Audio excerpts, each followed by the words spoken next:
おはようございます。旅手箱編集長の内田です。昨日までは、髪の毛立ってる。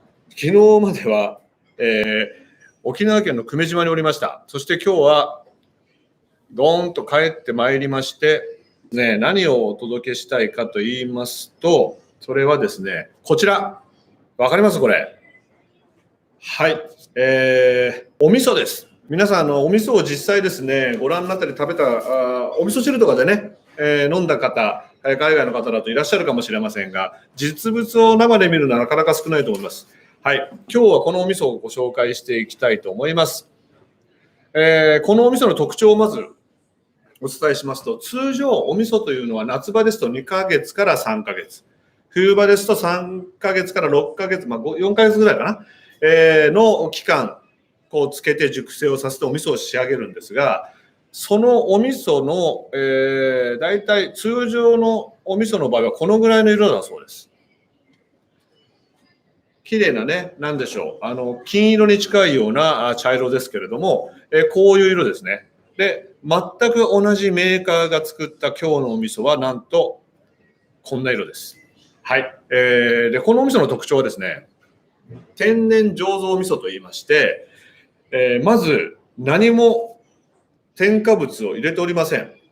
入れているのはお米、そして大豆、そしてお塩、麹ということで、天然のものだけを入れて3年間しっかりと熟成をさせたものです。そのまま酵母が生きているというものなんですって。つまりお腹にとってもいいんですね。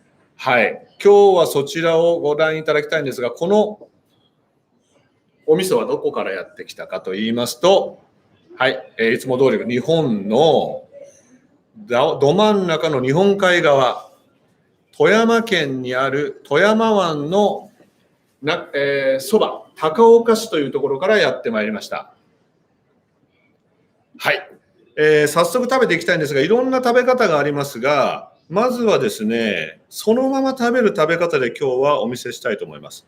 こちら、先ほどのお味噌をスプーンで取っておきました。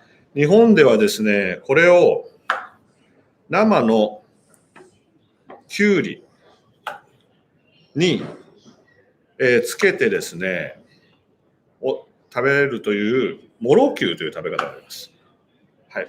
大体野菜スティックのようなもんなんですが、細めに切っていただいて、ね、細めに切っていただいたものをそのままですね、ディップにしていただくというものです。このままですね、つけちゃっていいんですけど、今日ね、この後みんなで食べたいと思いますから、私の口に入ってしまうので、先におさじに取りまして、本来はこうじゃなくていいんですよ。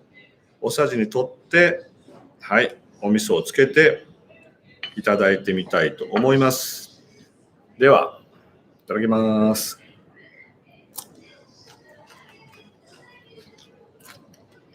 そのまま舐めた時はすごい甘みを感じたんですけど、きゅうりと合わせて食べるともっとお味噌の香りがしまして、きゅうりと馴染んで非常にいい塩気です。